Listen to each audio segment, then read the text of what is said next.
What's going on, guys? World Wrestling Everything here, and as promised, I will be doing my Raw review for this week. It's a new era, and honestly, the Raw, I saw a lot of negativity on this Raw, and I didn't get why all the negativity was. It wasn't as good as last week, but come on, they were always going to do a massive show for the big first episode of the new era, the new repackaging of the WWE Raw SmackDown. They're always going to do a massive show. This week, I didn't expect this week to follow it up quite as big, but it was very good and it was better than any other Raw I've seen this year. So, we'll get straight into it. The opening package, like, not the intro, but like when I did like the recap of last week, I thought that was brilliant the way they did that. If you don't know what I mean, go and look back on it. I'm sure you'll be able to find it somewhere. It was very good. So yeah, Raw opened up with Sasha Banks coming out with the Women's Championship, which was brilliant to see. Started doing a decent promo before being interrupted by Charlotte, and I'm sorry, Charlotte is just absolutely incredible. Like, Sasha Banks is one of my favourites, so is Paige, but Charlotte is getting up there. Charlotte's so good on that mic. She slaps a few lines sometimes, but at least she's giving it a shot and just still developing. She never makes the same mistake twice. Honestly, I really enjoyed it. I really enjoyed Charlotte. It was a really good confrontation between the two. I loved the line where what do you call it? Charlotte was saying, "You're just a one night stand," and then Sasha Banks came back with, and I quote, "I'm a one night stand. Honey, if it wasn't for one night stands, you probably wouldn't be standing here." Oh, Jesus Christ, that was so funny. And then Jericho comes out, quiet. And honestly, it was brilliant. I didn't know what he was doing there. I was like, what? Jericho, what's he doing there? He did well. He was siding with Charlotte.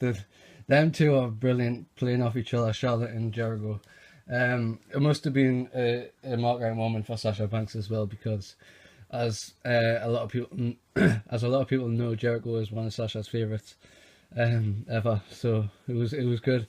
And then we got Enzo Amore come out. I knew somebody was going to come out for Sasha, but I honestly didn't think it would be Enzo. And if I did, I thought it would be with Cass, but no. Enzo came out, started hitting on Sasha. I thought it was absolutely brilliant.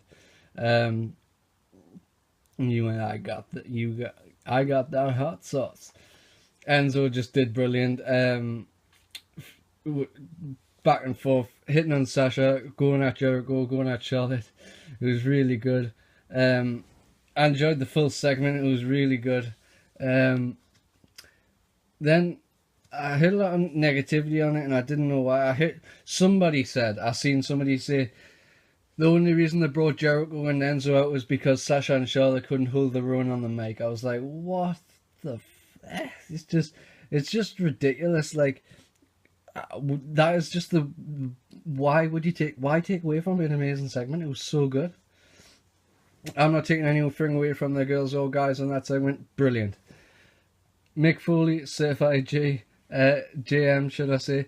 He came out, after he came out, it became evident to me of something that I've been thinking for a few weeks now, and that is Mick Foley is only there to promote Holy Foley, and he'll probably be away by Survivor Series. They had the mixed tag team match. It was a brilliant match. That suicide dive was amazing. And also, Kevin Owens on commentary. A lot of people who follow my Instagram page will know, and a lot of people get really pissed off with me because I'm not a big Kevin Owens fan, but that guy is growing on me. That guy was so entertaining through that match. Just absolutely hilarious. God, during the match ended, I believe, I think Sasha had Charlotte in the bank statement, and that slap she gave to Jericho was absolutely brutal. Yeah, I don't know why it should have been.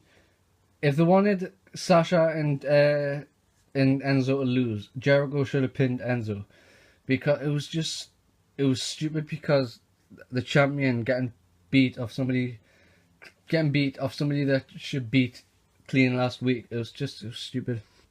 Didn't enjoy it. After the match, Enzo got code breaker and he sold it better than anybody I've ever seen take a code breaker. And that's a broad statement, but it's true. I honestly thought he sold that absolutely amazing. Overall, excellent match. I enjoyed it. Braun Strowman came out next. Other than his entrance music, I think he's being built brilliantly, and that's all I can say really on the match. I honestly, like, Mark Henry but he was in the backstage segment with Steph and Foley, and I think he could have one more run, but I don't think WWE are going to give that to him. Next we had Finn Balor, and Finn Balor came out, and honestly this guy is a star, and you can tell just by his entrance. Absolutely amazing stuff. Just like, I've seen a lot of people saying that he was like, didn't get a good reaction and everything. You can't expect him to get a good reaction. He's only been on TV once before today, or last night, should I say. So yeah, just give it time. Not a lot of people are going to know who he is. But yeah, Seth Rollins comes out. Seth Rollins interrupts Finn Balor straight away. Seth Rollins is an amazing healer. I chuckled at when he was like, take a hike, Cole. Straight away, Cole pisses off straight away like a little bitch. It was awesome seeing Balor and Rollins in the same ring. They had what I would say is that it was really good, and Balor more than held his own on the mic with Seth, but I think he should have gotten more in, and he should have got more in on Seth, and but yeah, like for his first like confrontation, he should have got more in for sure. It was funny seeing somebody finally mocked Seth's laugh. I thought that was brilliant. But yeah, it was cool. It was good that they had a bit of conflict. They had a bit of a fight, but they didn't overdo it and they didn't show it too much. So we're still excited for the match at SummerSlam. Then after that we had Mark Henry versus Rusev. It did its purpose. It built Rusev up to be stronger, and that's all. I think that's all it was there to do. It built him up to be stronger, which was good. It was an amazing promo by Rusev at the end. Very good heel work by Rusev. But then after the match, we'll have Roman Reigns come out, and I honestly just didn't see this coming at all. Roman Reigns comes out, kind of like stares down Rusev, gives him a stare down. Every time Rusev tries to walk out of the ring, Roman saying no, gets in his way, gets in his face. It escalates in a Rusev leaves the ring. Reigns gets out the other side, hits him with a Superman punch off the steps. So yeah, they have a bit of a brawl. It looks like we're gonna get Rusev versus Roman Reigns for the United States Championship at SummerSlam. So Reigns is getting demoted.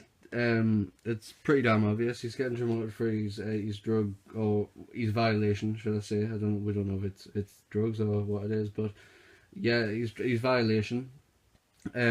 He's obviously getting punished, but it's cool. I like seeing him in this role. I don't think he'd mind it either. I mean, obviously he'd rather be in the main event picture, but I don't think he'd mind it.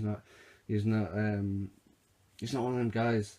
So yeah, that was cool to see. Moved on next. We had Darren Young versus Titus O'Neil, and it could have been a really good story, but it's not gonna result in anything. It looked like Titus turned. It was a really heel move what he did by rolling him up, but not rolling him up, but he held his tights. But no, it's not going to be. It is going to be a rivalry, but it's not going to be as interesting as it could have. They could have wrote in the whole history of how they were tag team champions and all that crap. But it's just going to be like a way to bring up Darren Young, which is fine. But I'm not too interested in it anymore. Next we had Nia Jax against another local talent, and the local talent actually looked pretty good. And just like Strowman, like Nia's getting built very well, and I don't think anything needs to be changed. Next we've got we had the club and against the New Day, and honestly the New Day in the club. The club are just absolute money. I love the club. The New Day are doing great, but honestly I think they need to get real and get serious. Just for like a one feud, like they always. I like the shtick, the funny, but when they're in a feud with people like the club, they should be getting serious. Same with the Wyatts, they should have got serious with them. But no, one thing I will say, it was good. The beatdown was it was Xavier Woods. I know that Big E got the biggest beatdown of them all, but Xavier Woods' selling during that beatdown was absolutely amazing. So yeah, anyway, next we had Cesaro and Sheamus, and it was like the winner gets a title shot in the near future. It was all I'm hoping, like Cesaro won, and I'm hoping that it's not just a throwaway match on Raw, and that the title shot is actually like a pay-per-view match. I don't think it will be, but you know, that was just what I hope. They had a backstage segment. It was Jericho talking to Tom Phillips, doing his funny. He was so funny, Jericho, during that segment, doing his making his fake tag team partner up, etc., etc., saying that somebody had his back. Owens showed up. It looks like we're going to have Jericho and Owens versus Cass and Enzo. That's the way it looks for me. I couldn't stop laughing at when Jericho was trying to correct Tom Phillips and telling him that his name was Tim. Couldn't stop laughing at that. So, and then the next thing, we've got the main event segment, and it was Paul Heyman making his return, and it evidently he's signed a new contract with the WWE, which is good. Cutting a promo on Randy Orton, how he's never going to measure up to Brock Lesnar. He's not in the same league as Brock Lesnar. He's going to hit him with the F5. He's going to hit him with suplex. He's going to take him to Suplex City. There's no way that Randy Orton could possibly hit an RKO on. Oh, boom! Randy Orton hits an RKO, comes out of nowhere and hits an RKO on Brock Lesnar. Absolutely brilliant. There was a lot of people bitching because they had done crossover this early, but I thought it just really added to the story of Brock Lesnar versus Randy Orton, and it wasn't like he didn't enter from the ramp or anything like that from backstage or anything. He was under the ring. It wasn't like they didn't play his music. They got loads of security to try to get him out. So they played it well. It was the best. It was really good. I thought it was amazing. They really added to the story, and so I don't think there's anyone can be complaining about it. So yeah, that's my predictions for Raw. I really enjoyed the full Randy Orton Brock Lesnar thing. I enjoyed the full show. It wasn't as good as last week, but like I said, I didn't think it would be. And yeah, so I hope you enjoyed the video. Make sure to like, comment, subscribe. Make sure to go and check out my SmackDown predictions as soon as they're up. They should be up shortly after this video, maybe the day after. But check out my Instagram for all that information at World Wrestling Everything. And check the description for my other social media links. Hope you enjoyed the video. Make sure to like, comment, subscribe, and I'll see you all later. Bye.